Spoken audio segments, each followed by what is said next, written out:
السلام عليكم ورحمة الله وبركاته.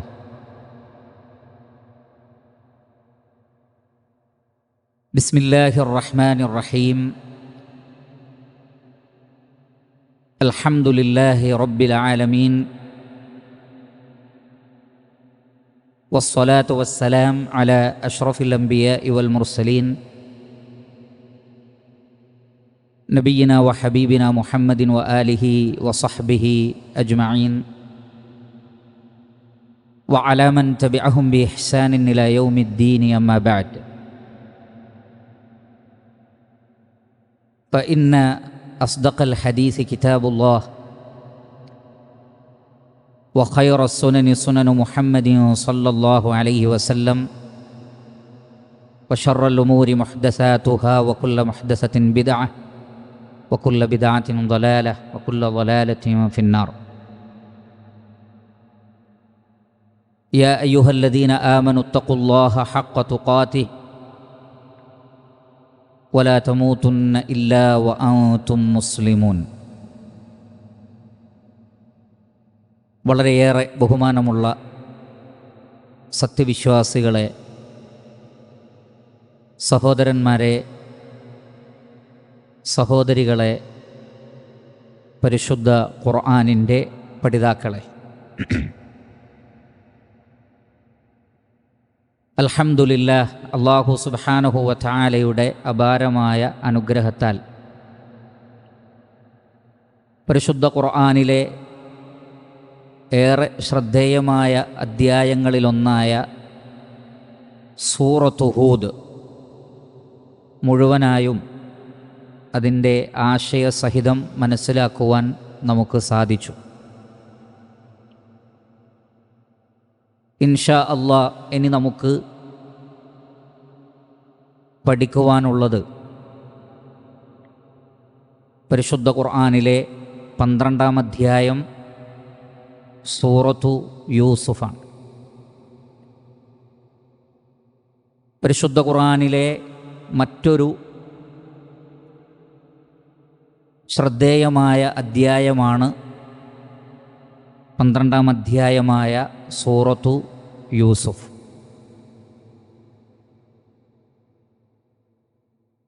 ഈ അധ്യായം മക്കയിലാണ് അവതരിപ്പിക്കപ്പെടുന്നത്. ഈ അധ്യായം മക്കയിലാണ് അവതരിപ്പിക്കപ്പെടുന്നത്.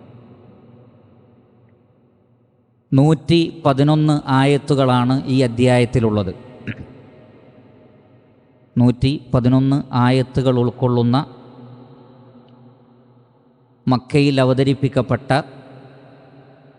പരിശുദ്ധ ഖുർആനിലെ 12-ാമത്തെ അധ്യായമായ സൂറത്തു യൂസുഫാണ് ഇൻഷാ അല്ലാഹ് നമുക്ക് മനസ്സിലാക്കുവാനുള്ളത്. അല്ലാഹു സുബ്ഹാനഹു വ തആല ഈ അധ്യായം പഠിക്കുവാനും അതിൽ വിവരിക്കപ്പെട്ട ഗുണപാഠങ്ങൾ ഉൾക്കൊള്ളുവാനുമുള്ള തൗഫീഖ് നമുക്ക് പ്രദാനം ചെയ്യുമാറാകട്ടെ. ഈ സൂറത്തിന് യൂസുഫ് അലൈഹി സ്വലാത്തു വസ്സലാം,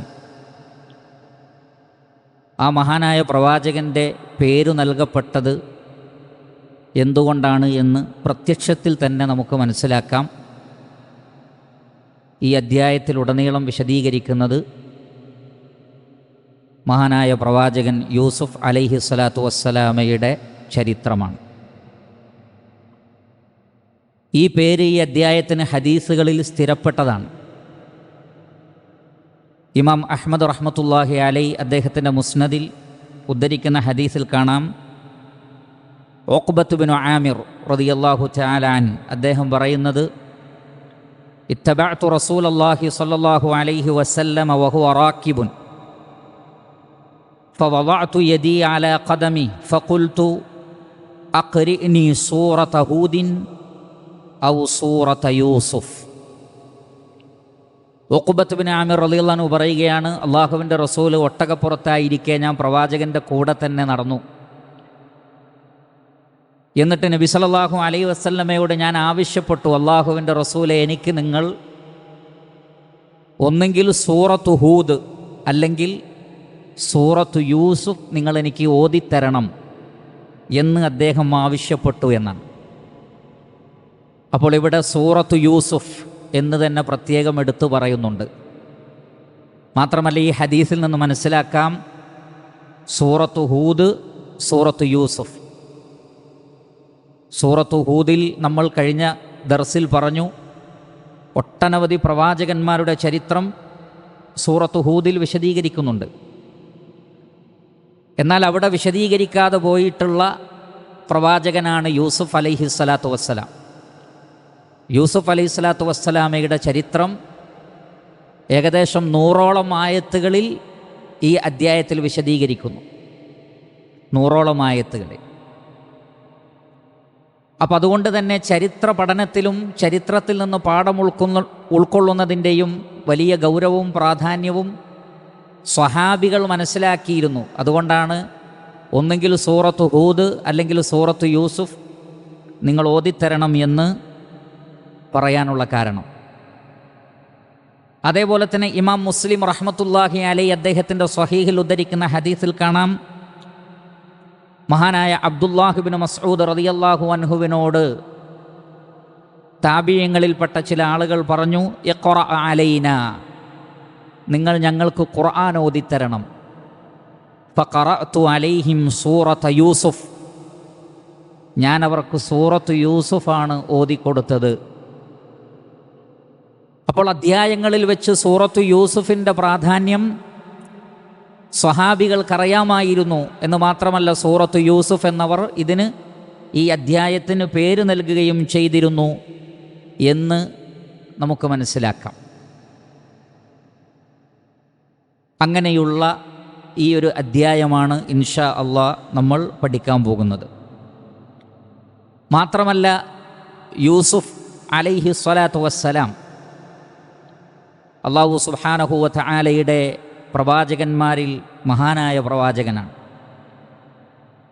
ഇമാം ബുഖാരി റഹ്മത്തുള്ളാഹി അലൈഹി അദ്ദേഹത്തിൻ്റെ സ്വഹീഹിൽ ഉദ്ധരിക്കുന്ന ഒരു ഹദീസിൽ കാണാം, നബി സല്ലല്ലാഹു അലൈഹി വസല്ലമ യൂസുഫ് അലൈഹി സ്വലാത്തു വസ്സലാമയെ സംബന്ധിച്ച് പറയുന്നത് അൽ കരീം, മാന്യനായ ഒരു പ്രവാചകൻ, മാന്യനായ ഒരു വ്യക്തിത്വം. ഇബ്നുൽ കരീം, അതേപോലെ മാന്യതയുള്ള ഒരു ഉപ്പയുടെ മകനാണ്. ആ ഉപ്പയാകട്ടെ ഇബ്നുൽ കരീം, അതേപോലെ മാന്യനായ മറ്റൊരു പ്രവാചകൻ്റെ മകനാണ്. ആ ഉപ്പയാകട്ടെ ഇബ്നുൽ കരീം, അതേപോലെ കരീമായ ഒരു ഉപ്പയുടെ മോനാണ്. അഥവാ ഇബ്രാഹിം അലൈഹി സ്വലാത്തു വസ്സലാം അൽ കരീമാണ്. ഇബ്രാഹിം അലൈഹി സ്വലാത്തു വസ്സലാമയുടെ മകനായ ഇസ്ഹാഖ് അലൈഹി സ്വലാത്തു വസ്സലാം അദ്ദേഹവും അൽ കരീമാണ്. ഇസ്ഹാഖ് അലൈഹി സ്വലാത്തു വസ്സലാമയുടെ മകനായ യാക്കൂബ് അലൈഹി സ്വലാത്തു വസ്സലാം അദ്ദേഹവും അൽ കരീമാണ്. ആ യാക്കൂബ് അലൈഹി സ്വലാത്തു വസ്സലാമയുടെ പ്രിയപ്പെട്ട മകനാണ് യൂസുഫ് അലൈഹി സ്വലാത്തു വസ്സലാം, അദ്ദേഹവും അൽ കരീമാണ്. ഇമാം ബുഖാരിയിലെ ഹദീസാണ്, സ്വഹീഹിൽ അദ്ദേഹത്തിൻ്റെ സ്വഹീഹിലെ ഹദീസാണ്. ഇമാം ബുഖാരിയിൽ തന്നെ കാണാം, അബൂ ഹുറൈറ റളിയല്ലാഹു തആല അൻഹു പറയുകയാണ്, സുഇല റസൂലുള്ളാഹി സ്വല്ലല്ലാഹു അലൈഹി വസല്ലം, നബി സല്ലല്ലാഹു അലൈഹി വസല്ലം ചോദിക്കപ്പെട്ടു, അയ്യുന്നാസി അക്റം, മനുഷ്യരിൽ ഏറ്റവും മാന്യനായ വ്യക്തിയാരാണ്? മനുഷ്യരുടെ കൂട്ടത്തിൽ ഏറ്റവും മാന്യനായ വ്യക്തിത്വമാരാണ്? അപ്പോൾ നബി സല്ലല്ലാഹു അലൈഹി വസല്ലമ ആമായ മൊത്തത്തിലുള്ളൊരു മറുപടി പറഞ്ഞു. എന്താണ്? അക്റമുഹും ഇൻദല്ലാഹി അത്ഖാഹും, അള്ളാഹുവിൻ്റെ അടുക്കൽ ഏറ്റവും മാന്യൻ, ഏറ്റവും കൂടുതൽ തഖ്വയുള്ള ആളാണ്. സൂറത്തുൽ ഹുജറാത്തിൽ പറഞ്ഞതുപോലെ, ഇന്ന അക്റമക്കും ഇൻദല്ലാഹി അത്ഖാക്കും. അപ്പോൾ അവർ പറഞ്ഞു, ലൈസ അൻ ഹാദാ നസ്അലുക്, അള്ളാഹുവിൻ്റെ റസൂലെ, ഞങ്ങൾ ഈ ഒരു അർത്ഥത്തിലല്ല ചോദിക്കുന്നത്, മറിച്ചു മനുഷ്യരിൽ ഏറ്റവും മാന്യനാരാണ്? അപ്പോൾ നബി സല്ലല്ലാഹു അലൈഹി വസല്ലം പറഞ്ഞു, ഫ അക്റമുന്നാസ് യൂസുഫു നബിയുല്ലാഹ്, മനുഷ്യരിൽ ഏറ്റവും മാന്യൻ അള്ളാഹുവിൻ്റെ നബിയായ യൂസുഫ് അലൈഹി സ്വലാത്തു വസ്സലാമയാണ് എന്ന് നബി സല്ലല്ലാഹു അലൈഹി വസല്ലം പറയുകയാണ്. അങ്ങനെയുള്ള മാന്യനായ അതുല്യനായ ഒരു മഹാപ്രവാചകൻ്റെ ചരിത്രം വിശദീകരിക്കുന്ന ഗംഭീരമായ അദ്ധ്യായമാണ് അൽഹംദുലില്ലാ സൂറത്തു യൂസുഫ്. ഈ അദ്ധ്യായത്തിൻ്റെ പ്രത്യേകത, ഒരു പ്രവാചകൻ്റെ ചരിത്രവും യൂസുഫ് അലൈഹി സ്വലാത്തു വസ്സലാമയുടെ ചരിത്രം വിശദീകരിച്ചതുപോലെ ഖുർആനിൽ കാണാൻ കഴിയില്ല. ഒരധ്യായത്തിൽ തുടക്കം മുതൽ ഒടുക്കം വരെ പൂർണ്ണമായ വിശദീകരണമാണ്. തത്തുല്യമായ ഒരു ശൈലി വേറെ ഒരു അധ്യായത്തിലും കാണാൻ കഴിയില്ല. മാത്രമല്ല, യൂസുഫ് അലൈഹി സ്വലാത്തു വസ്സലാമയുടെ ചരിത്രം ഈ അധ്യായത്തിൽ മാത്രമേ പറയുന്നുള്ളൂ. മറ്റൊരു സ്ഥലത്ത് യൂസുഫ് അലൈഹി സ്വലാത്തു വസ്സലാമയുടെ പേര് പറയുന്നുണ്ട് എന്നല്ലാതെ ഒരു ചരിത്രമായി പറയുന്നത് സൂറത്തു യൂസുഫിൽ മാത്രമാണ്. ആദ്യത്തെ 2-3 ആയത്തുകളും അവസാനത്തിലെ ചില ആയത്തുകളും ഒഴിച്ചാൽ ബാക്കി മുഴുവൻ ഏകദേശം 100ഓളം ആയത്തുകളിൽ മഹാനായ യൂസുഫ് അലൈഹി സ്വലാത്തു വസ്സലാമയുടെ ചരിത്രമാണ് വിശദീകരിക്കുന്നത്. ഖുർആനിലെ ഏറ്റവും ദൈർഘ്യമേറിയ കഥ അത് സൂറത്തു യൂസുഫാണ്.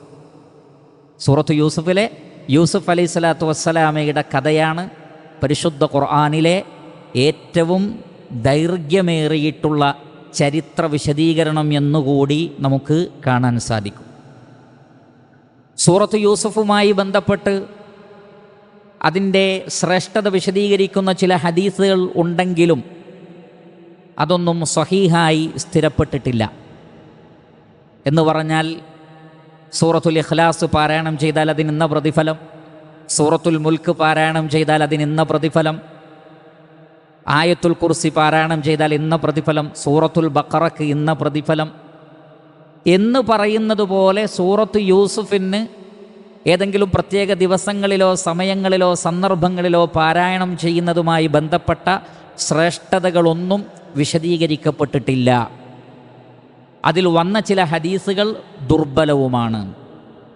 അതേ സന്ദർഭത്തിൽ ഞാൻ നേരത്തെ സൂചിപ്പിച്ചതുപോലെ സൂറത്ത് യൂസുഫിൻ്റെ ഉള്ളടക്കത്തിൻ്റെ പ്രാധാന്യം കൊണ്ട് സ്വഹാബികൾ അതിന് വലിയ മഹത്വം കൽപ്പിച്ചിരുന്നു. അതുകൊണ്ടാണ് സൂറത്ത് യൂസുഫ് ഓതിക്കൊടുക്കാൻ ഉഖ്ബത്ത് ബിൻ ആമിർ റളിയല്ലാഹു അൻഹു പറഞ്ഞത്. ഞങ്ങൾക്ക് ഖുർആൻ ഓതിത്തരണമെന്ന് പറഞ്ഞപ്പോൾ അബ്ദുല്ലാഹ് ബിൻ മസ്ഊദ് റളിയല്ലാഹു അൻഹു ഈ ചാപ്റ്റർ പ്രത്യേകം ഓതിക്കൊടുക്കാനുള്ള കാരണം അതാണ്. മഹാനായ ഉമർ ഇബ്നുൽ ഖത്താബ് റളിയല്ലാഹു അൻഹു അദ്ദേഹത്തിൻ്റെ ഫജ്ർ നമസ്കാരത്തിൽ അധികവും സൂറത്ത് യൂസുഫ് പാരായണം ചെയ്യാറുണ്ടായിരുന്നു. ഇമാം മാലിക് റഹ്മത്തുള്ളാഹി അലൈഹി അദ്ദേഹത്തിൻ്റെ മുവത്തയിൽ ഉദ്ധരിക്കുന്ന ഹദീസിൽ കാണാം, അൽ ഫുറാസത്ത് ബിൻ ഉമൈർ അൽ ഹനഫി എന്ന് പറയുന്ന താബിഈ അദ്ദേഹം പറയുകയാണ്, മാ അഖദ്തു സൂറത യൂസുഫ് ഇല്ലാ മിൻ ഖിറാഅത്തി ഉസ്മാൻ ബിൻ അഫ്ഫാൻ ഇയ്യാഹാ ഫി സുബ്ഹി മിൻ കസ്റതി മാ കാന യുറദ്ദിദുഹാ ലനാ.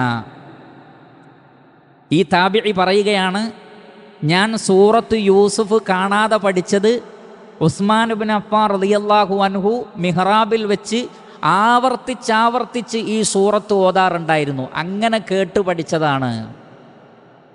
അപ്പോൾ അത്രമാത്രം സൂറത്ത് യൂസുഫ് മഹാനായ ഉസ്മാൻ ബിൻ അഫ്ഫാൻ റളിയല്ലാഹു അൻഹു റിപ്പീറ്റ് ചെയ്ത് പാരായണം ചെയ്തിരുന്നു. അങ്ങനെ തന്നെയായിരുന്നു ഉമർ ഇബ്നുൽ ഖത്താബ് റളിയല്ലാഹു അൻഹു എന്നും ചില റിവായത്തുകളിൽ വന്നിട്ടുണ്ട്. അപ്പോൾ ആ നിലക്കുള്ള അതിൻ്റെ ഉള്ളടക്കത്തിൻ്റെ ഗൗരവം കൊണ്ടുള്ള പ്രാധാന്യം അൽഹംദുലില്ലാ സൂറത്ത് യൂസുഫിനുണ്ട് എന്ന് നമ്മൾ മനസ്സിലാക്കുക. സൂറത്ത് യൂസുഫിൻ്റെ അവതരണ ലക്ഷ്യവുമായി ബന്ധപ്പെട്ട് പ്രധാനമായ 2 കാര്യങ്ങളാണ് പണ്ഡിതന്മാർ നമുക്ക് മനസ്സിലാക്കി തന്നിട്ടുള്ളത്. അതിൽ ഒന്ന്, ഏറ്റവും ശുഭകരമായ പര്യവസാനം, തഖ്വയുള്ള ക്ഷമാലുക്കളായ വിശ്വാസികളായ ഇഖ്ലാസുള്ള ആളുകൾക്കായിരിക്കും ജീവിതത്തിൽ എത്ര കടുത്ത പരീക്ഷണങ്ങൾ വന്നാലും എന്തൊക്കെ പ്രതിസന്ധികൾ ഉണ്ടെങ്കിലും ഈമാൻ കൊണ്ടും തഖ്വ കൊണ്ടും ഇഖ്ലാസ് കൊണ്ടും വിജയിക്കുന്നത് വിശ്വാസികളായിരിക്കുമെന്ന വലിയ പാഠം മാനവ സമൂഹത്തിന് പറഞ്ഞു കൊടുക്കുക എന്നതാണ് സൂറത്ത് യൂസുഫിൻ്റെ ലക്ഷ്യങ്ങളിൽ ഒന്ന്. രണ്ടാമത്തത്, സയ്യിദുന വ ഹബീബുന മുഹമ്മദ് മുസ്തഫ സല്ലല്ലാഹു അലൈഹി വസല്ലമയുടെ ഹൃദയത്തിന് സമാധാനവും ശാന്തിയും നൽകുക എന്ന ലക്ഷ്യവും ഈ അദ്ധ്യായത്തിൻ്റെ അവതരണത്തിൽ ഉണ്ട്. അതുകൊണ്ട് തന്നെ നമുക്ക് പരിശോധിക്കാം സൂറത്തു യൂസുഫ് അവതരിപ്പിക്കപ്പെടാനുണ്ടായ പശ്ചാത്തലം എന്താണ്. വ്യത്യസ്ത അഭിപ്രായങ്ങളുണ്ട്. അതിൽ 4 അഭിപ്രായങ്ങൾ പറയാം. അതിൽ പ്രധാനപ്പെട്ട 2 കാര്യങ്ങൾ പ്രത്യേകം എടുത്തു പറയാം. അതിൽ ഒന്നാമത്തെ അഭിപ്രായം, പണ്ഡിതന്മാർ പറയുന്നത് സൂറത്തു യൂസുഫ് അവതരിപ്പിക്കപ്പെടാൻ പ്രത്യേകിച്ച് കാരണങ്ങളൊന്നുമില്ല, മറിച്ച് വേറെ ഏതൊരു അധ്യായവും അവതരിപ്പിക്കപ്പെട്ടതുപോലെ അത് അവതരിപ്പിക്കപ്പെട്ടതാണ്, അതല്ലാതെ പ്രത്യേകിച്ച് അതിനൊരു കാരണമില്ല എന്ന് പറഞ്ഞവരുണ്ട്. അതാണ് ഒരഭിപ്രായം, പ്രത്യേകിച്ച് അതിനൊരു സബബില്ല. എന്നാൽ രണ്ടാമത്തെ അഭിപ്രായം, അതിന് ചില വജ്ഹുകൾ കാണുന്നുണ്ട്. എന്താണ് രണ്ടാമത്തെ അഭിപ്രായം? യഹൂദന്മാരിൽപ്പെട്ട ചില ആളുകൾ പറഞ്ഞു, നിങ്ങൾ മുഹമ്മദ് നബിയോട് ഒരു പ്രവാചകനെക്കുറിച്ച് ചോദിക്കണം. അദ്ദേഹം ചെറുപ്പത്തിൽ ഇതേപോലെ നാട് കടത്തപ്പെട്ടു, ജനിച്ച നാട്ടിൽ നിന്ന് മറ്റൊരു സ്ഥലത്തേക്ക് പോകേണ്ടി വന്നു, പിന്നീട് രാജകൊട്ടാരത്തിലെത്തി, അവിടെ നിന്ന് വലിയ സ്ഥാനങ്ങളൊക്കെ ഉണ്ടായി. അങ്ങനെയുള്ള ഒരു വ്യക്തിയെക്കുറിച്ച് ചോദിക്കുക. എന്നിട്ട് അതിന് കൃത്യമായി മുഹമ്മദ് നബി സല്ലല്ലാഹു അലൈഹി വസല്ലം ഉത്തരം നൽകുകയാണെങ്കിൽ അതൊരു പ്രവാചകന് മാത്രമേ പറയാൻ പറ്റുകയുള്ളൂ. അങ്ങനെ പ്രവാചകൻ പറയുകയാണെങ്കിൽ അദ്ദേഹം സത്യപ്രവാചകനാണ്, ശരിയായ പ്രവാചകനാണ്. എന്നാൽ പറയാൻ കഴിയുന്നില്ലെങ്കിൽ അദ്ദേഹം ശരിയായ പ്രവാചകനല്ല എന്ന് ടെസ്റ്റ് ചെയ്യാൻ വേണ്ടി മുശ്രിക്കുകളോട് യഹൂദന്മാർ പറഞ്ഞു, നിങ്ങളിങ്ങനെ ഒന്ന് ചോദിച്ചു നോക്കൂ. അപ്പം അതിനെന്താ ഉത്തരം എന്ന് നോക്കിയാൽ അദ്ദേഹം ശരിക്കുള്ള പ്രവാചകനാണോ അല്ലേ എന്ന് തിരിച്ചറിയാൻ പറ്റും. ആ ഒരു പശ്ചാത്തലത്തിലാണ് ഈ അധ്യായം അവതരിപ്പിക്കപ്പെട്ടത് എന്ന രണ്ടാമത്തെ ഒരഭിപ്രായമുണ്ട്. മൂന്നാമത്തെ ഒരഭിപ്രായം, സ്വഹാബികൾ നബി സല്ലല്ലാഹു അലൈഹി വസല്ലമയോട് ചോദിക്കുകയാണ്, അള്ളാഹുവിൻ്റെ റസൂലേ, നിങ്ങൾ ഞങ്ങൾക്ക് നല്ല ഒരു കഥ പറഞ്ഞു തരൂ. കാരണം കഥ കേൾക്കാൻ മനുഷ്യർക്ക് ഇഷ്ടമാണ്, ചരിത്രം കേൾക്കാൻ മനുഷ്യർക്ക് ഇഷ്ടമാണ്. അതുകൊണ്ട് ഞങ്ങൾക്കൊരു നല്ല കഥ പറഞ്ഞു തരണം എന്ന് സ്വഹാബികൾ നബി സല്ലല്ലാഹു അലൈഹി വസല്ലമയോട് ആവശ്യപ്പെടുകയാണ്. ആ പശ്ചാത്തലത്തിലാണ് ഈ അധ്യായം അവതരിപ്പിക്കപ്പെട്ടത് എന്ന അഭിപ്രായമുണ്ട്. സ്വഹീഹായ ഹദീസുകൾ ഈ അഭിപ്രായത്തിന് പിൻബലം നൽകുന്നു. ഇമാം ഹാക്കിം റഹ്മത്തുള്ളാഹി അലൈഹി അദ്ദേഹത്തിൻ്റെ അൽ മുസ്തദറക്കിൽ ഉദ്ധരിക്കുന്ന ഹദീസിൽ കാണാം, സഅദ് ഇബ്നു അബി വഖാസ് റളിയല്ലാഹു അൻഹു പറയുകയാണ്, നസല അൽ ഖുർആനു അലാ റസൂലില്ലാഹി സല്ലല്ലാഹു അലൈഹി വസല്ലം ഫതലാ അലൈഹിം സമാന. നബി സല്ലല്ലാഹു അലൈഹി വസല്ലമക്ക് അല്ലാഹു ഖുർആൻ അവതരിപ്പിച്ചു കൊടുത്തു. അങ്ങനെ ഒരുപാട് കാലം അള്ളാഹുവിൻ്റെ റസൂൽ ഞങ്ങൾക്ക് വ്യത്യസ്ത സൂറത്തുകളൊക്കെ ഓതിത്തന്നു. അപ്പോൾ ഫഖാലു, സ്വഹാബികൾ പറഞ്ഞു, യാ റസൂലല്ലാഹ്, അള്ളാഹുവിൻ്റെ റസൂലേ, ലൗ ഖസസ്ത അലൈന, നിങ്ങൾ ഞങ്ങൾക്ക് നല്ലൊരു കഥ പറഞ്ഞു തരൂ. പലപ്പോഴും ആളുകൾ അങ്ങനെ പറയുന്നത് നമ്മുടെ ശ്രദ്ധയിൽപ്പെട്ടിട്ടുണ്ട്. ചില ആളുകൾ പറയും, ഉസ്താദേ, നിങ്ങൾ തൗഹീദുമായി ബന്ധപ്പെട്ട ക്ലാസ് എടുക്കുന്നു, മറ്റു വിഷയങ്ങളൊക്കെ എടുക്കുന്നു, ഒരു ചരിത്രം പറഞ്ഞുകൂടെ, നബിയുടെ ചരിത്രം, സ്വഹാബികളുടെ ചരിത്രം. കാരണം മനുഷ്യർക്ക് ചരിത്രം കേൾക്കാൻ, കഥകൾ കേൾക്കാൻ ഇഷ്ടമാണ്. ഇതേപോലെ നബി സല്ലല്ലാഹു അലൈഹി വസല്ലമയോട് സ്വഹാബികൾ പറയുകയാണ്, അള്ളാഹുവിൻ്റെ റസൂലെ, സ്വർഗത്തെക്കുറിച്ച് നരകത്തെ സംബന്ധിച്ച് എല്ലാം നിങ്ങൾ പറഞ്ഞു തരുന്നു, ഞങ്ങൾക്കൊരു നല്ല കഥ പറഞ്ഞു തന്നാലും എന്ന് അവർ പറയുകയുണ്ടായി എന്നാണ്. അപ്പോൾ അല്ലാഹു സുബ്ഹാനഹു വ തആല അവതരിപ്പിച്ചു, നഹ്നു നഖുസ്സു അലൈക അഹ്സനൽ ഖസസി ബിമാ ഔഹൈനാ ഇലൈക ഹാദൽ ഖുർആൻ വഇൻ കുൻത മിൻ ഖബ്ലിഹി ലമിനൽ ഗാഫിലീൻ. അല്ലാഹു സുബ്ഹാനഹു വ തആല പറഞ്ഞു, ഇതാ ഒരു നല്ല കഥ താങ്കൾക്ക് നാം വിശദീകരിച്ചു തരുന്നു. മാത്രമല്ല, ചില ഉലമാക്കൾ പറഞ്ഞത്, നളർ ഇബ്നു ഹാരിസ് എന്നറിയപ്പെടുന്ന ഒരു വ്യക്തി ഖുർആൻ അവതരിപ്പിക്കപ്പെടുമ്പോൾ അദ്ദേഹം അങ്ങാടിയിൽ നിന്ന് നല്ല നല്ല കഥകൾ പറയും. അപ്പോൾ ആളുകൾ പലപ്പോഴും ഈ കഥകളിലേക്കാണ് ചായ്വ് കാണിക്കുന്നത്. പൊതുവേ മനുഷ്യരങ്ങനെയാണ്, അവർക്ക് കഥകളോടും ചരിത്രങ്ങളും സംഭവങ്ങളും പറയുന്നത് കേൾക്കാനാണ് കൂടുതൽ ഇഷ്ടം.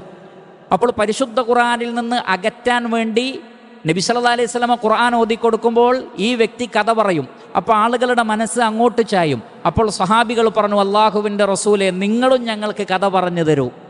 അപ്പോഴാണ് അല്ലാഹു സുബ്ഹാനഹു വ തആല പറയുന്നത്, അവരുടെ യാതൊരു അടിസ്ഥാനവുമില്ലാത്ത കെട്ടുകഥകളല്ല, മറിച്ച് ഏറ്റവും നല്ല കഥ, ഒട്ടനവധി ഗുണപാഠങ്ങൾ ഉൾക്കൊള്ളുന്ന കഥ, മഹത്തായ കഥ, ഇരുലോകത്തും നിങ്ങൾക്ക് വിജയം നൽകുന്ന ചരിത്രം, ധാരാളക്കണക്കിന് ഗുണപാഠങ്ങൾ നിങ്ങൾക്ക് മനസ്സിലാക്കി തരുന്ന മനോഹരമായ ഒരധ്യായം ഇതാ ഞാൻ നിങ്ങൾക്ക് പറഞ്ഞു തരാൻ പോകുന്നു.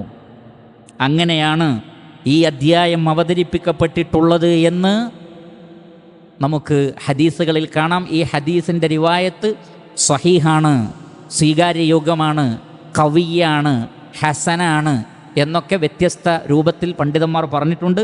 പക്ഷേ ദുർബലമാണ് എന്ന് ആരും പറഞ്ഞിട്ടില്ല. അപ്പോൾ സ്വീകാര്യയോഗ്യമാണ് ഇത്. അവർ നബി സല്ലല്ലാഹു അലൈഹി വസല്ലമയോടൊരു കഥ ആവശ്യപ്പെടുന്നു. അങ്ങനെ റസൂലുള്ളാഹി സ്വല്ലല്ലാഹു അലൈഹി വസല്ലം അത് വിശദീകരിച്ചു കൊടുക്കുന്നു. അതിലേക്കുള്ളൊരു സൂചന ഈ അധ്യായത്തിൽ തന്നെ കാണാം. അല്ലാഹു സുബ്ഹാനഹു വ തആല പറയുന്നുണ്ട്, ലഖദ് കാന ഫീ യൂസുഫ വ ഇഖ്വതിഹി ആയാതുൽ ലിസ്സായിലീൻ. ചോദിക്കുന്ന ആളുകൾക്ക് ഇവരുടെ ചരിത്രത്തിൽ ആയാത്തുകളുണ്ട് എന്നാണ്. അപ്പോൾ ആരോ ഒന്ന് ചോദിച്ചിട്ടുണ്ട്. അത് നേരത്തെ പറഞ്ഞതുപോലെ യഹൂദന്മാരാവാം, അല്ലെങ്കിൽ സ്വഹാബികളാവാം, അല്ലെങ്കിൽ ഇരുലോകത്തിലെയും വിജയത്തെ അന്വേഷിക്കുന്ന ആളുകൾക്ക് അതിൽ ഗുണപാഠമുണ്ട് എന്നുമാകാം. രണ്ടാണെങ്കിലും അത്തരമൊരു പശ്ചാത്തലം ഖുർആൻ കൊണ്ടും ഹദീസ് കൊണ്ടും സ്ഥിരപ്പെട്ടിരിക്കുന്നു. നാലാമത്തെ അഭിപ്രായം, അത് തന്നെ ഞാൻ നേരത്തെ സൂചിപ്പിച്ചു. പ്രബലമായ രണ്ട് അഭിപ്രായങ്ങളിൽ ഒന്ന് നേരത്തെ പറഞ്ഞത്, രണ്ടാമത്തത് ഇതാണ്. റസൂലുള്ളാഹി സ്വല്ലല്ലാഹു അലൈഹി വസല്ലമക്ക് ഈ അധ്യായം അവതരിപ്പിക്കപ്പെടുന്നത് ആമുൽ ഹുസ്ൻ എന്നറിയപ്പെടുന്ന ഒരു കാലഘട്ടത്തിലാണ്. അഥവാ നബി സല്ലല്ലാഹു അലൈഹി വസല്ലമയുടെ ഏറ്റവും പ്രിയപ്പെട്ട പത്നിയായ താങ്ങും തണലുമായിരുന്ന ഖദീജ റളിയല്ലാഹു തആല അൻഹ മരണപ്പെട്ടു. അതേപോലെ തന്നെ അബൂ ത്വാലിബ് മരണപ്പെട്ടു. നബി സല്ലല്ലാഹു അലൈഹി വസല്ലമ അക്ഷരാർത്ഥത്തിൽ മക്കയിൽ ഒറ്റപ്പെട്ടു. ശത്രുക്കളുടെ അക്രമങ്ങളും പരിഹാസങ്ങളും മറ്റൊരു ഭാഗത്ത്. എല്ലാ നിലക്കും ഒറ്റപ്പെട്ടപ്പോൾ അല്ലാഹു സുബ്ഹാനഹു വ തആല ഈ അധ്യായം അവതരിപ്പിച്ചു കൊടുക്കുകയാണ്. നബിയെ സങ്കടപ്പെടണ്ട, ബേജാറാവണ്ട. താങ്കളുടെ നാട്ടിൽ ഒറ്റപ്പെട്ടിട്ടുണ്ടെങ്കിൽ അല്ലാതെ ഒറ്റപ്പെട്ടു പോയ ഒരു പ്രവാചകനാണ് മഹാനായ യൂസുഫ് അലൈഹിസ്സലാത്തു വസ്സലാം. സ്വന്തം കുടുംബത്തിലുള്ള സഹോദരന്മാർ അദ്ദേഹത്തെ ഒറ്റപ്പെടുത്തി, അദ്ദേഹത്തെ നാടുകടത്തി, പൊട്ടക്കിണറ്റിലിട്ടു. എല്ലാ പരീക്ഷണങ്ങളും ഉണ്ടായി. പക്ഷേ ആ പരീക്ഷണങ്ങളെല്ലാം ഉണ്ടായിട്ടും അവസാനം രാജകൊട്ടാരത്തിലെ വലിയ സ്ഥാനം വഹിക്കുന്ന ഒരു ഉന്നതമായ ദറജയിലേക്ക് അള്ളാഹു യൂസുഫ് അലൈഹിസ്സലാത്തു വസ്സലാമയെ കൊണ്ടുവന്നിട്ടുണ്ട്. അതേപോലെ നബിയെ, താങ്കൾക്കും വിജയമുണ്ട്, താങ്കൾക്കും ഈ രാജ്യത്തിൻ്റെ ഭരണം ലഭിക്കുന്ന ഒരു സുന്ദരമായ അവസ്ഥയിലേക്ക് അല്ലാഹു താങ്കളെ കൊണ്ടുപോവുക തന്നെ ചെയ്യും. അതുകൊണ്ട് സങ്കടപ്പെടണ്ട, ഒറ്റപ്പെട്ടു എന്ന് കരുതണ്ട, പരിഹസിക്കപ്പെട്ടു എന്ന് കരുതണ്ട, നാട് കടത്തപ്പെടുമെന്ന വിഷയത്തിൽ ബേജാറാവണ്ട. അല്ലാഹു ഏറ്റവും നല്ലൊരു മടക്കസ്ഥാനത്തേക്ക് കൊണ്ടുവരും എന്നുള്ള ഒരു വലിയ ആശ്വാസം നൽകുകയാണ്. അതുകൊണ്ടാണ് പല മഹാന്മാരായ പണ്ഡിതന്മാരും പറഞ്ഞത്, ജീവിതത്തിൽ നിങ്ങൾക്ക് നെഗറ്റീവായ തോട്ട്സ് ഉണ്ടാവുന്നുണ്ടോ, നിരാശയുണ്ടാകുന്നുണ്ടോ, സങ്കടമുണ്ടാകുന്നുണ്ടോ, ഒറ്റപ്പെട്ടു എന്ന് തോന്നുന്നുണ്ടോ, അകറ്റപ്പെട്ടു എന്ന് തോന്നുന്നുണ്ടോ, പരാജയപ്പെട്ടു എന്ന് തോന്നുന്നുണ്ടോ, വലിയ പൊട്ടക്കിണറ്റിലേക്ക് വീണുപോയി ഇനി എനിക്ക് കയറാൻ പറ്റില്ല എന്ന് തോന്നുന്ന അവസ്ഥയുണ്ടോ, സൂറത്ത് യൂസുഫ് പാരായണം ചെയ്തോളൂ. നിങ്ങളിൽ ശുഭപ്രതീക്ഷയുണ്ടാകും, നിങ്ങളിൽ തവക്കുലുണ്ടാകും. സങ്കടങ്ങളും ബേജാറുകളും വിഷമങ്ങളും നിങ്ങളിൽ നിന്നും നീങ്ങിപ്പോകും. കാരണം അങ്ങനെയുള്ള ഒരു ചരിത്ര വിശദീകരണമാണ് സൂറത്ത് യൂസുഫിലുള്ളത്. പൊട്ടക്കിണറ്റിൽ അകപ്പെട്ട് ഇനിയൊന്നും പ്രതീക്ഷയില്ല എന്ന് വേണമെങ്കിൽ കരുതാവുന്ന ഒരവസ്ഥയിൽ നിന്ന്, ആ കുഴിയിൽ നിന്ന് കൊട്ടാരത്തിലെ ഭരണത്തിൻ്റെ ഉയർച്ചയിലേക്ക് കൊണ്ടുപോയവനാണ് അല്ലാഹു സുബ്ഹാനഹു വ തആല. അതുകൊണ്ട് റഹ്മാനായ റബ്ബിനെ മുറുകെ പിടിച്ചോളൂ, വിജയിക്കാമെന്നുള്ള വലിയ സന്ദേശം ഈ അധ്യായം നൽകുന്നുണ്ട്. അതുകൊണ്ട് വിഷമഘട്ടങ്ങളിൽ ഈ അധ്യായം പാരായണം ചെയ്താൽ നിങ്ങൾക്ക് ശുഭപ്രതീക്ഷയും തവക്കുലും ഉണ്ടാകുമെന്ന് ഉലമാക്കൾ പറഞ്ഞിരിക്കുന്നു. അങ്ങനെയുള്ള മഹത്തായ അധ്യായമാണ് സൂറത്ത് യൂസുഫ്. സൂറത്ത് യൂസുഫിലെ ഇൻഷാ അല്ലാഹ് ഓരോ ആയത്തുകളും അള്ളാഹു തൗഫീക്ക് ചെയ്താൽ നമ്മൾ കടന്നു പോകുമ്പോൾ നമുക്ക് ധാരാളക്കണക്കിന് ഫവായിദുകൾ എന്ന് പറഞ്ഞാൽ ഒരുപാട് പോയിൻ്റുകൾ, വ്യത്യസ്ത ഘട്ടങ്ങളിൽ വ്യത്യസ്ത മേഖലകളിലേക്കുള്ള ഒരുപാട് പോയിൻ്റുകൾ ഈ അധ്യായത്തിൽ നിന്ന് ലഭിക്കും. എന്നാൽ ആമുഖമായി തുടക്കത്തിൽ ചില സൂചനകൾ ഞാൻ നൽകുകയാണ്. ഈ അധ്യായത്തിൽ നിന്ന് നമുക്ക് ലഭിക്കുന്ന പ്രധാനപ്പെട്ട ചില പോയിൻ്റുകൾ. അതിലേറ്റവും ഒന്നാമത്തത് പരിശുദ്ധ ഖുർആനിൻ്റെ മഹത്വം വിശദീകരിച്ചുകൊണ്ടാണ് ഈ അധ്യായം ആരംഭിക്കുന്നത്. പരിശുദ്ധ ഖുർആനിൻ്റെ മഹത്വം വിശദീകരിക്കുന്നു എന്ന് മാത്രമല്ല, ബുദ്ധിയും വിവേകവുമുള്ള ആളുകൾ ഉറ്റാലോചിച്ചാൽ തത്തുല്യമായ ഒരു ഗ്രന്ഥം അവർക്ക് കണ്ടെത്തുക സാധ്യമല്ല. തത്തുല്യമായ ഒരു വൈജ്ഞാനിക സ്രോതസ്സ് കണ്ടെത്തുക സാധ്യമല്ല. തത്തുല്യമായ വിജയത്തിൻ്റെ ഒരു മാർഗം കണ്ടെത്തുക സാധ്യമല്ല. പക്ഷേ ബുദ്ധി ഉപയോഗിക്കണം, അന്ധമായ എതിർപ്പല്ല. ലഅല്ലക്കും തഅഖിലൂൻ എന്നാണ്. നിങ്ങൾ ചിന്തിക്കണം. നിങ്ങൾ അഖ്ല് കൊടുത്ത് ബുദ്ധി കൊടുത്ത് ഖുർആനിക വചനങ്ങളെ നിങ്ങളൊന്ന് പഠനവിധേയമാക്കിയാൽ എല്ലാ കാര്യങ്ങളിലും വ്യക്തത നൽകുന്ന കിതാബുൻ മുബീനാണ് പരിശുദ്ധ ഖുർആൻ എന്ന് നിങ്ങൾക്ക് ബോധ്യപ്പെടുമെന്ന് പറഞ്ഞുകൊണ്ട് പരിശുദ്ധ ഖുർആനിൻ്റെ മഹത്വം വിശദീകരിക്കുന്നു ഈ അധ്യായം. രണ്ടാമത്തത്, കഴിഞ്ഞ ദർസിൽ നമ്മൾ സൂചിപ്പിച്ചതുപോലെ സൂറത്ത് ഹൂദിൽ ഒരുപാട് പ്രവാചകന്മാരെ വിശദീകരിച്ചിട്ട് പറഞ്ഞല്ലോ, വകുല്ലൻ നഖുസ്സു അലൈക മിൻ അംബാഇർ റുസുലി മാ നുസബ്ബിതു ബിഹി ഫുആദക്. നബിയെ, താങ്കളുടെ ഹൃദയത്തിന് തസ്ബീത്ത് നൽകുന്ന ചരിത്രങ്ങൾ ഈ ഗ്രന്ഥത്തിലൂടെ നാം വിശദീകരിച്ചിട്ടുണ്ട്. അപ്പോൾ കഥകൾക്ക് പ്രവാചകന്മാരുടെ ചരിത്രം വിശദീകരിക്കുന്നതിന് നമ്മുടെ ഹൃദയത്തിൻ്റെ തസ്ബീത്തുമായി ബന്ധമുണ്ട്. അത് പറഞ്ഞ് ഉടനെ തന്നെ തൊട്ടടുത്ത അധ്യായം പരിശുദ്ധ ഖുർആനിൻ്റെ അവതരണത്തിൻ്റെ ക്രമം പറയുകയാണെങ്കിൽ 34-ാമതായി അവതരിപ്പിക്കപ്പെട്ട സൂറത്താണ് സൂറത്ത് ഹൂദ്.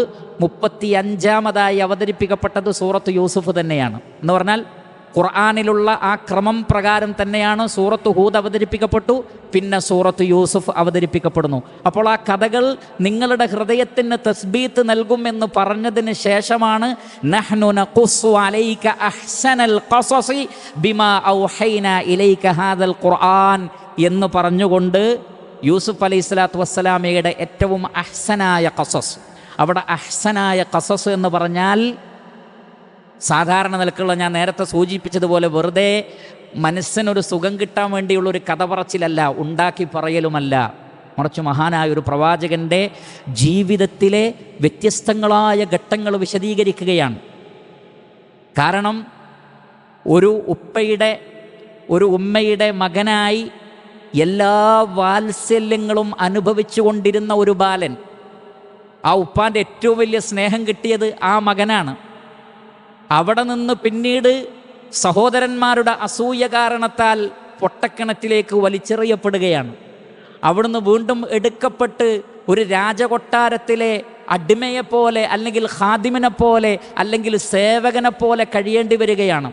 അതിനുശേഷം പിന്നീട് ആ വീട്ടിലുള്ള ഒരു സ്ത്രീയുടെ തെറ്റായ ചിന്ത കാരണം ഒരുപാട് പരീക്ഷണങ്ങളും ആരോപണങ്ങളും ഏറ്റുവാങ്ങി ജയിലിൽ കിടക്കേണ്ടി വരികയാണ്. പിന്നീട് ആ ജയിലിൽ നിന്ന് ഏറ്റവും ഉയർന്ന ഒരു സ്ഥാനത്തേക്ക് വീണ്ടും വരുന്നു. അങ്ങനെ ഒരു മനുഷ്യൻ്റെ ജീവിതത്തിലെ വ്യത്യസ്തങ്ങളായ ഘട്ടങ്ങളിലൂടെ കടന്നു പോകുമ്പോൾ ഉണ്ടാകുന്ന എന്തെല്ലാം കാര്യങ്ങളുണ്ടോ, അതോടൊപ്പം ഒരു നബി എന്നുള്ള നിലക്ക് തൻ്റെ പ്രബോധന പ്രവർത്തനങ്ങൾ ജയിലിൽ വെച്ച് പോലും നിർവഹിച്ചുകൊണ്ടുള്ള സംഭവ ബഹുലമായ ഒരു യാഥാർത്ഥ്യപ്രകാരമുള്ള ഒരു ചരിത്രത്തിൻ്റെ വിശദീകരണമാണത്. ആ ചരിത്ര വിശദീകരണം തീരുമ്പോഴേക്ക് ഒരു സമുന്നതനായ ഒരു വ്യക്തി അവിടെ രൂപപ്പെടുന്നതാണ്. സൂറത്ത് യൂസുഫിനെ ഗൗരവത്തിൽ പഠിക്കുന്ന ഒരു വ്യക്തി, സൂറത്ത് യൂസുഫ് പഠിച്ചു കഴിഞ്ഞാൽ എ കംപ്ലീറ്റ് പേഴ്സൺ അല്ലെങ്കിൽ എ കംപ്ലീറ്റ് പേഴ്സണാലിറ്റി, ഒരു സമ്പൂർണമായ വ്യക്തിത്വം, ഒരു മനുഷ്യൻ എങ്ങനെയായിരിക്കണം, ഒരു വിശ്വാസി എങ്ങനെയായിരിക്കണം എന്നതിന് ഉള്ള എല്ലാ പാഠങ്ങളും ഇതിലുണ്ട്. പേഴ്സണാലിറ്റി ഡെവലപ്മെൻറ്റിൻ്റെ ക്ലാസ് എടുക്കുന്ന ആയിരക്കണക്കിന് ക്ലാസ്സുകളേക്കാൾ സൂറത്ത് യൂസുഫ് മതിയാകുന്നതാണ്. അതുകൊണ്ടാണ് അള്ളാഹുവിൻ്റെ റസൂൽ പറഞ്ഞത് അൽ കരീം ഇബ്നുൽ കരീം ഇബ്നുൽ കരീം ഇബ്നുൽ കരീം എന്ന് റസൂലുള്ളാഹി സ്വല്ലല്ലാഹു അലൈഹി വസല്ലമ പറഞ്ഞതാണ്. കാരണം ഒരു മനുഷ്യന് നൽകപ്പെടുന്ന പേരുകളിൽ, സിഫത്തുകളിൽ ഏറ്റവും മഹത്വമേറിയതാണ് കരീമാണ്, മാന്യനാണ് എന്ന വാക്ക്.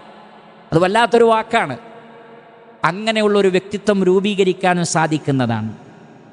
മൂന്നാമത്തത്, നല്ല സ്വപ്നങ്ങൾ അള്ളാഹുവിൽ നിന്നാണ് എന്നും വിവരമുള്ള അറിവുള്ള ആളുകൾക്ക് സ്വപ്നങ്ങളെ വ്യാഖ്യാനിക്കാൻ കഴിയുമെന്നും എന്നാൽ അറിവില്ലാതെ സ്വപ്നങ്ങളെ വ്യാഖ്യാനിക്കുന്നത് അപകടമാണ് എന്നും കൃത്യമായി ഈ അധ്യായം സൂചന നൽകുന്നുണ്ട്, വളരെ കൃത്യമായി വിശദീകരിക്കുന്നുണ്ട്. അതുകൊണ്ടാണ് യൂസുഫ് അലൈഹിസ്സലാത്തു വസ്സലാം ഇന്നി റഅയ്തു അഹദ അശറ കൗകബൻ വശംസ വൽ ഖമറ റഅയ്തുഹും ലീ സാജിദീൻ, അത് സ്വപ്നത്തെ സംബന്ധിച്ചാണ്. ആ സ്വപ്നത്തിൽ വലിയ ആശയങ്ങൾ ഉൾക്കൊള്ളുന്നുണ്ട് എന്ന് അറിഞ്ഞതുകൊണ്ടാണ് മഹാനായ യാക്കൂബ് അലൈഹിസ്സലാത്തു വസ്സലാം പറഞ്ഞത്, മകനെ, ഈ സ്വപ്നത്തെക്കുറിച്ച് നിന്റെ സഹോദരങ്ങളോട് നീ പറയരുതേ. അപ്പോൾ റസൂലുള്ളാഹി സ്വല്ലല്ലാഹി അലൈഹി വസല്ലം വിശദീകരിച്ചതുപോലെ നല്ല സ്വപ്നങ്ങൾ അള്ളാഹുവിൽ നിന്നാണ്, അതിൽ വലിയ ആശയങ്ങൾ ഉൾക്കൊള്ളുന്നുണ്ട് എന്ന വലിയ തത്വം നമുക്ക് മനസ്സിലാക്കാൻ സാധിക്കുന്നത്. ആ വിഷയവുമായി ബന്ധപ്പെട്ട അറിവുകൾ ഈ അധ്യായം നമുക്ക് നൽകുന്നുണ്ട്. നാലാമത്തത്, ചില അനുഗ്രഹങ്ങളെ ചിലരിൽ നിന്ന് മറച്ചുവെക്കൽ അനുവദനീയമാണ്. പരിശുദ്ധ ഖുർആനിൽ കാണാം, ഫഅമ്മാ ബിനിഅമതി റബ്ബിക ഫഹദ്ദിസ്, അള്ളാഹുവിൻ്റെ നിഅമത്തിനെ കുറിച്ച് സംസാരിച്ചോളൂ എന്ന് പരിശുദ്ധ ഖുർആനിലുണ്ട്. പക്ഷേ അതെല്ലാവരോടും എല്ലാ സന്ദർഭത്തിലും വേണമെന്നില്ല. അപകടത്തെ ഭയപ്പെടുമ്പോൾ, അസൂയയെ ഭയപ്പെടുമ്പോൾ, കണ്ണേറിനെ ഭയപ്പെടുമ്പോൾ, അതേപോലെയുള്ള സാഹചര്യങ്ങളിൽ അനുഗ്രഹങ്ങളെ മറച്ചുവെക്കാം. അതുകൊണ്ടാണ് മഹാനായ യാക്കൂബ് അലൈഹിസ്സലാത്തു വസ്സലാം നബിയായിരിക്കെ തന്നെ ഈ സ്വപ്നത്തെക്കുറിച്ച് നീ നിൻ്റെ സഹോദരങ്ങളോട് പോലും പറയരുത്, കൂടപ്പിറപ്പുകളോട് പോലും പറയാതെ മറച്ചു വെക്കേണ്ട ചില കാര്യങ്ങളുണ്ടാകും. സ്വന്തം കൂടപ്പിറപ്പുകളാണെങ്കിൽ പോലും മറച്ചു വെക്കേണ്ട ചില കാര്യങ്ങളുണ്ട്. അതാവാമെന്നതിലേക്ക് വ്യക്തമായ സൂചന ഈ അധ്യായം നൽകുന്നുണ്ട്. അഞ്ചാമത്തത്, മാതാപിതാക്കളുടെ മേന്മയും നന്മയുമാണ് മക്കളുടെ മേന്മയുടെയും നന്മയുടെയും അടിസ്ഥാനം എന്ന് ഈ അധ്യായം നമുക്ക് മനസ്സിലാക്കി തരുന്നുണ്ട്. അതുകൊണ്ടാണ് ആ സ്വപ്നത്തെക്കുറിച്ച് പറഞ്ഞപ്പോൾ ഉടനെ തന്നെ യാക്കൂബ് അലൈഹിസ്സലാത്തു വസ്സലാം പറഞ്ഞത്, ഇബ്രാഹിം അലൈഹിസ്സലാത്തു വസ്സലാമയിലും ഇസ്ഹാഖ് അലൈഹിസ്സലാത്തു വസ്സലാമയിലും അള്ളാഹു നിലനിർത്തി തന്ന അനുഗ്രഹം നിന്നിലൂടെയും അള്ളാഹു പൂർത്തീകരിക്കാൻ ഉദ്ദേശിക്കുന്നു. അതാണ് അൽ കരീം, ഇബ്നുൽ കരീം എന്ന് പറഞ്ഞുകൊണ്ട് അള്ളാഹുവിൻ്റെ റസൂൽ സല്ലല്ലാഹു അലൈഹി വസല്ലം പറഞ്ഞില്ലേ. നോക്കൂ നിങ്ങൾ, ആ പരമ്പര, ആ നിലക്ക് മാതാപിതാക്കളുടെ നന്മ തലമുറകളിലേക്ക് കൈമാറ്റം ചെയ്യപ്പെടും ഇൻഷാ അള്ളാഹ്. അങ്ങനെയുള്ള നല്ല മാതാപിതാക്കളാണെങ്കിൽ, ആ നിലക്ക് അവർ മക്കളെ വളർത്തുകയാണെങ്കിൽ ആ നന്മ തലമുറകളിലേക്ക് കൈമാറ്റം ചെയ്യപ്പെടുമെന്ന വലിയ ഒരു പോയിന്റ് ഈ അധ്യായം നൽകുന്നുണ്ട്. ആറാമത്തത്, സ്വന്തം സഹോദരങ്ങളാണെങ്കിൽ പോലും ഒരാളുടെ മനസ്സിൽ അസൂയ വന്നാൽ സഹോദരനെ പോലും കൊന്നുകളയാൻ മാത്രം മനുഷ്യനെ അവൻ്റെ ദേഹേച്ഛയും പിന്നെ അതിനു പുറമെ പിശാചും മനുഷ്യനെ വഴിതെറ്റിച്ച് കളയും. അതുകൊണ്ടാണ് യൂസുഫ് അലൈഹിസ്സലാത്തു വസ്സലാമയെ കൊന്നുകളയാമെന്ന അഭിപ്രായം സഹോദരങ്ങൾക്കിടയിൽ നിന്ന് തന്നെയാണ് ഉണ്ടായത്. എന്നാൽ അതിൽ കുറച്ചുകൂടി കരുണയുള്ള ആൾ പറഞ്ഞു, നമുക്കൊരു കിണറിലിടാം, ആരെങ്കിലും എടുത്തു കൊണ്ടുപോയി രക്ഷപ്പെടുത്തിക്കോട്ടെ. പക്ഷേ അങ്ങനൊരു അഭിപ്രായം അവരിലേക്ക് വന്നത് നോക്കൂ നിങ്ങൾ, അത് അസൂയയാണ്. അത്തരം അസൂയയുടെ വമിൻ ശർരി ഹാസിദിൻ ഇദാ ഹസദ്, അസൂയപ്പെട്ടാൽ വലിയ ഷർറ് അതിൽ നിന്നുണ്ടാകും. ആ ഒരു വലിയ പാഠം ഈ അധ്യായം നമുക്ക് നൽകുന്നുണ്ട്. അതേ സന്ദർഭത്തിൽ ഏഴാമത് നമുക്ക് മനസ്സിലാക്കാവുന്നത്, മക്കളോട് എല്ലാവരോടും തുല്യനീതി കാണിക്കണം എന്നതിൽ സംശയമില്ല. പക്ഷേ ചില മക്കളോട് ഫിത്രത്തിൽ തന്നെ മാതാപിതാക്കൾക്ക് കൂടുതൽ സ്നേഹമുണ്ടാകും. യാക്കൂബ് അലൈഹിസ്സലാത്തു വസ്സലാം ഒരു നബിയായിരിക്കെ തന്നെ യൂസുഫ് അലൈഹിസ്സലാത്തു വസ്സലാമയോട് കൂടുതൽ അടുപ്പമുണ്ടായിരുന്നു, സ്നേഹമുണ്ടായിരുന്നു. അതിന് വേറെ ഒരുപാട് കാരണങ്ങളുമുണ്ട്. എന്നാൽ പോലും ചില പണ്ഡിതന്മാർ, ചില ഉലമാക്കൾ പറയുന്നത്, അത് പ്രകടിപ്പിക്കുന്നിടത്ത് രക്ഷിതാക്കൾ സൂക്ഷ്മത പാലിച്ചിട്ടില്ലെങ്കിൽ മക്കൾക്കിടയിൽ പലപ്പോഴും അപകടമുണ്ടാകും. ഉപ്പാക്ക് എന്നോട് ഇഷ്ടമില്ല, ഉപ്പാക്ക് അനുജനോടാണ് ഇഷ്ടം, ഉപ്പാക്ക് പെങ്ങളോടാണ് ഇഷ്ടം, എന്നോട് ഉപ്പ സ്നേഹം പ്രകടിപ്പിക്കുന്നില്ല എന്ന തോന്നൽ മക്കൾക്ക് ഉണ്ടാക്കാൻ പാടില്ല എന്ന കാര്യം ഇതിൻ്റെ തഫ്സീറുകൾ പറയുന്നിടത്ത് ചില ഉലമാക്കൾ സൂചിപ്പിച്ചത് നമുക്ക് കാണാൻ സാധിക്കുന്നതാണ്. എട്ടാമത്തെ പോയിന്റ്, എത്ര വലിയ പരീക്ഷണങ്ങളാണെങ്കിലും ഫസബുറുൻ ജമീൽ, ഏറ്റവും ഭംഗിയായി ക്ഷമിക്കുക എന്നുള്ളതാണ്. കാരണം ക്ഷമാലുക്കൾക്കാണ് ശുഭകരമായ പര്യവസാനമുള്ളത്. വബശ്ശിരി സ്വാബിരീൻ എന്നാണ്. ക്ഷമ അവലംബിക്കുന്നവർക്ക് സന്തോഷ വാർത്ത അറിയിക്കുക എന്നാണ്. ക്ഷമയുടെ ഒരുപാട് പാഠങ്ങൾ ഈ അധ്യായത്തിലുണ്ട്. ഇൻഷാ അള്ളാഹ് ഓരോ വചനങ്ങളിലൂടെയും കടന്നു പോകുമ്പോൾ നമുക്കത് കാണാൻ സാധിക്കും. ഒമ്പതാമത്തത്, വ്യത്യസ്തങ്ങളായ കെട്ടുകഥകളും കാര്യങ്ങളുമൊക്കെ പറഞ്ഞുകൊണ്ട്, ആരോപണങ്ങൾ പറഞ്ഞുകൊണ്ട്, തെറ്റിദ്ധരിപ്പിച്ചുകൊണ്ട്, നമ്മളെ കബളിപ്പിച്ചുകൊണ്ട് ഒരു വേള നമ്മളുടെ മക്കൾ വരെ നമ്മളെ കബളിപ്പിക്കും. അതുകൊണ്ടാണ് എവിടെ യൂസുഫ് എന്ന് ചോദിച്ചപ്പോൾ ചെന്നായ പിടിച്ചു എന്താ തെളിവ്? ഒരാടിനെ അറുത്ത് രക്തം കാണിച്ചു കൊടുത്തു. അപ്പോൾ യാക്കൂബ് അലൈഹി സ്വലാത്തു വസ്സലാം പറഞ്ഞത് വല്ലാഹുൽ മുസ്തആനു അലാ മാ തസിഫൂൻ, നിങ്ങൾ ഈ പറയുന്നതിൽ നിന്ന് ഞാൻ അള്ളാഹുവിൽ ശരണം തേടുന്നു എന്നാണ്. അള്ളാഹുവിൽ ഭരമേൽപ്പിക്കുക. തത്തുല്യമായ ധാരാളം കബളിപ്പിക്കലുകൾ ഉണ്ടാകാം, വഞ്ചനകൾ ഉണ്ടാകാം, ആരോപണങ്ങൾ ഉണ്ടാകാം, പരീക്ഷണങ്ങൾ ഉണ്ടാകാം. വല്ലാഹുൽ മുസ്തആൻ, അള്ളാഹുവിൽ നാം അഭയം തേടുക, റഹ്മാനായ റബ്ബിൽ ഭരമേൽപ്പിക്കുക, എങ്കിൽ വിജയമുണ്ടാകുമെന്ന് ഈ അധ്യായം നമുക്ക് മനസ്സിലാക്കി തരുന്നുണ്ട്. 10ാമത്തത്, മനുഷ്യരുടെ കണക്കുകൂട്ടലുകൾക്കപ്പുറത്താണ് അള്ളാഹുവിൻ്റെ തീരുമാനങ്ങൾ.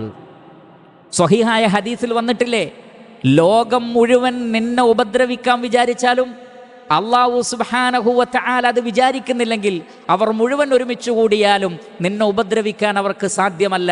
നിനക്ക് ഉപകാരം ചെയ്യാനും അള്ളാഹു ഉദ്ദേശിച്ചിട്ടില്ലെങ്കിൽ സാധ്യമല്ല. നിങ്ങൾ നോക്കൂ, അവർ ഉദ്ദേശിച്ചത് എന്താണ്? യൂസുഫ് അലൈഹി സ്വലാത്തു വസ്സലാമയെ അപകടപ്പെടുത്താമെന്നാണ്. പക്ഷേ അള്ളാഹു ഉദ്ദേശിച്ചതോ ആ രാജ്യത്തിലെ ഏറ്റവും ഉയർന്ന ഒരു സ്ഥാനത്തേക്ക് എത്തിക്കുക എന്നാണ് അള്ളാഹു ഉദ്ദേശിച്ചത്. വല്ലാഹു ഗാലിബുൻ അലാ അംരിഹി വലാകിന്ന അക്സറന്നാസി ലാ യഅലമൂൻ. അള്ളാഹു അവൻ്റെ തീരുമാനത്തിൽ അവൻ വിജയിക്കുക തന്നെ ചെയ്യും. പക്ഷേ മനുഷ്യരിൽ മഹാഭൂരിപക്ഷത്തിനും അതറിയില്ല. റഹ്മാനായ റബ്ബിൻ്റെ തീരുമാനമാണ് നടപ്പിൽ വരിക. അതുകൊണ്ട് തന്നെ റബ്ബിന് നമ്മുടെ വിഷയത്തിൽ ഒരു പ്ലാൻ ഉണ്ട്. അത് നമ്മുടെ പ്ലാനിനേക്കാൾ അഹ്കമാണ്, ഏറ്റവും അദലാണ്, നീതിപൂർവമായിട്ടുള്ളതാണ്. അങ്ങനെയുള്ള തീരുമാനം റഹ്മാനായ റബ്ബിനുണ്ട് എന്ന് ഈ അധ്യായം നമുക്ക് മനസ്സിലാക്കി തരുന്നു. അതേപോലെ തന്നെ ഏറ്റവും വലിയ ഉയർച്ചയെന്ന് പറയുന്നത് മതത്തിലുള്ള വിജ്ഞാനമാണ്. ആ വിജ്ഞാനം അനുസരിച്ച് ഹുക്മ നടത്താനുള്ള സ്ഥാനത്തെത്തുക എന്നതാണ് മറ്റേതൊരു ഭരണാധികാരത്തെക്കാളും ഔന്നിത്യമേറിയത് എന്ന് യൂസുഫ് അലൈഹി സ്വലാത്തു വസ്സലാമക്ക് അല്ലാഹു ഇൽമും ഹുക്കുമും നൽകി എന്ന് പറയുന്ന ആയത്തിലൂടെ അല്ലാഹു സുബ്ഹാനഹു തആല പഠിപ്പിക്കുന്നത് മതപരമായ വിജ്ഞാനത്തിനാണ് ഏറ്റവും വലിയ ഉയർച്ചയുള്ളത്. മൻ യുരിദില്ലാഹു ബിഹി ഖൈറൻ യുഫഖിഹു ഫിദ്ദീൻ. അല്ലാഹു സുബ്ഹാനഹു വ തആല ആർക്കെങ്കിലും ഖൈർ ഉദ്ദേശിച്ചാൽ അവർക്ക് മതത്തിൽ അല്ലാഹു സുബ്ഹാനഹു വ തആല വിജ്ഞാനം നൽകും എന്ന് റസൂലുള്ളാഹി സ്വല്ലല്ലാഹു അലൈഹി വസല്ലമ പഠിപ്പിച്ച് തന്നിരിക്കുന്നു. അതേപോലെ തന്നെ 12ാമത്തെ പോയിന്റ്, എത്രയൊക്കെ ഓമന പേരിട്ടാലും ഏതൊക്കെ സാഹചര്യങ്ങളാണെങ്കിലും അന്യപുരുഷൻ തന്നെയാണ് എന്നും അന്യപുരുഷൻ്റെ അടുത്ത് സ്വീകരിക്കേണ്ട നിലപാടുകൾ സ്ത്രീകളുടെ വലിയകളും ശ്രദ്ധിച്ചിട്ടില്ലെങ്കിൽ അവിടെ ഫിത്നയുണ്ടാകുമെന്നുമുള്ള വലിയ പാഠം ഈ അധ്യായം നൽകുന്നു. ഈ അധ്യായത്തിലെ മെയിനായ ഒരു കണ്ടന്റ് എന്ന് പറയുന്നത് തന്നെ ധാർമ്മിക രംഗത്തും ലൈംഗിക രംഗത്തുമുള്ള വിശുദ്ധിയുടെ സംരക്ഷണവും ആ വിഷയത്തിൽ ശ്രദ്ധിക്കേണ്ട മര്യാദകളുമാണ്. കാരണം യൂസുഫ് അലൈഹി സ്വലാത്തു വസ്സലാം ആ വീട്ടിലേക്ക് മറ്റെവിടെ നിന്നോ വന്ന ഒരു വ്യക്തിത്വമാണ്. അതുകൊണ്ട് തന്നെ ഖാദിമാണെന്ന് പറഞ്ഞാലും ആരാണ് എന്ന് പറഞ്ഞാലും അവിടെ ഭർത്താവ് തൻ്റെ ഭാര്യയുടെ വിഷയത്തിൽ ശ്രദ്ധിക്കേണ്ട കാര്യം ശ്രദ്ധിക്കാതിരുന്നപ്പോഴാണ് അവിടെ ഒരു പ്രശ്നം ഉണ്ടായത്. അതുകൊണ്ട് തന്നെ നമ്മളവിടെ പഠിക്കേണ്ട ഒരു പാഠം നമുക്കറിയാമല്ലോ. അല്ലാഹു സുബ്ഹാനഹു വ തആല സൂറത്തുൽ അഹ്സാബിലൂടെ നബി സല്ലല്ലാഹു അലൈഹി വസല്ലമയോട് പറയുന്നുണ്ട്, ദത്തുപുത്രൻ നിന്റെ പുത്രനല്ല. ഒരാളെ ഉമ്മ എന്ന് വെറുതെ വിളിച്ചത് കൊണ്ട് ഉമ്മയാവൂല. നിങ്ങളുടെ ഹൃദയത്തിൽ നെഞ്ചകത്ത് അല്ലാഹു 2 ഹൃദയം വെച്ചിട്ടില്ല. സിസ്റ്ററാണ്, കസിൻ സിസ്റ്ററാണെന്ന് പേരിട്ട സിസ്റ്റർ ആവൂല. കസിൻ സിസ്റ്റർ തന്നെയാണ്, അവർ മഹ്റമുകളല്ല. അതുകൊണ്ട് ചില പേരുകൾ, ചില സ്ഥാനങ്ങൾ നമ്മൾ കൽപ്പിച്ച് നൽകുന്നത് അങ്ങനെ നൽകിയത് കൊണ്ട് കാര്യമില്ല. മറിച്ച് ഇസ്ലാം പഠിപ്പിക്കുന്ന മര്യാദകൾ പാലിക്കപ്പെട്ടിട്ടില്ലെങ്കിൽ ഫിത്നയുണ്ടാകുമെന്ന വലിയ പാഠം ഈ അധ്യായം നൽകുന്നുണ്ട്. അതേ സന്ദർഭത്തിൽ ഇഖ്ലാസുള്ള ധർമ്മനിഷ്ഠയുള്ള ഏതൊരു വ്യക്തിയും ആത്മാർത്ഥമായി തിന്മ ചെയ്യാൻ ആഗ്രഹിക്കാത്ത ഒരാളെ അള്ളാഹു രക്ഷപ്പെടുത്തും. അതാണ് യൂസുഫ് അലൈഹി സ്വലാത്തു വസ്സലാം എന്തൊക്കെ പ്രലോഭനങ്ങൾ ഉണ്ടായിട്ടും ആ ഹറാമിനെക്കുറിച്ച് ചിന്തിക്കുക പോലും ചെയ്യാത്ത വിധം അല്ലാഹു സുബ്ഹാനഹു വ തആല യൂസുഫ് അലൈഹി സ്വലാത്തു വസ്സലാമയുടെ ഹൃദയത്തിന് പ്രൊട്ടക്ഷൻ നൽകി എന്നും നമുക്ക് കാണാൻ സാധിക്കും. ഇൻഷാ അല്ലാഹ് തൽക്കാലം ഞാനിവിടെ അവസാനിപ്പിക്കുന്നു. 1-2 കാര്യങ്ങൾ പറഞ്ഞുകൊണ്ട് അടുത്ത ദർസിൽ അല്ലാഹു സുബ്ഹാനഹു വ തആല തൗഫീഖ് ചെയ്താൽ മറ്റു ഫവായിദുകൾ പറഞ്ഞതിന് ശേഷം ഈ അധ്യായത്തെക്കുറിച്ച് ഒരു മുൻധാരണ അള്ളാഹു നൽകിക്കൊണ്ടാണ് തുടങ്ങുന്നത്. ലഖദ് കാന ഫി യൂസുഫ വ ഇഖ്വതിഹി ആയാത്തുൽ ലിസ്സായിലീൻ എന്ന് പറഞ്ഞുകൊണ്ടാണ് ഈ അധ്യായം തുടങ്ങുന്നത്. അതുകൊണ്ടാണ് ഇതിലുള്ള ചില ഇബറത്തുകൾ തുടക്കത്തിൽ പറഞ്ഞ് പിന്നീട് വിശദീകരണത്തിൽ പോകാമെന്ന് നാം ഉദ്ദേശിച്ചത്. കാരണം ഈ അധ്യായത്തെ സംബന്ധിച്ചുള്ള ഒരു ഉൾക്കാഴ്ച ലഭിക്കുവാനും ഈ അധ്യായം അവസാനിക്കുന്നത് വരെ ഇതിൻ്റെ കൂടെ നിൽക്കുവാനും അത് നമുക്ക് പ്രേരണയായിത്തീരും. പ്രിയപ്പെട്ട സഹോദരങ്ങളെ, ഞാൻ എന്നെയും നിങ്ങളെയും ഓർമ്മപ്പെടുത്തുന്നത്, വസിയ്യത്ത് ചെയ്യുന്നത്, റസൂലുള്ളാഹി സ്വല്ലല്ലാഹു അലൈഹി വസല്ലമയോട് സ്വഹാബികൾ ഞങ്ങൾക്ക് കഥ പറഞ്ഞു തരണമെന്ന് പറഞ്ഞപ്പോൾ അല്ലാഹു സുബ്ഹാനഹു വ തആല പറഞ്ഞു, ഖുർആനിലെ കഥകളാണ് ഏറ്റവും നല്ല കഥകൾ.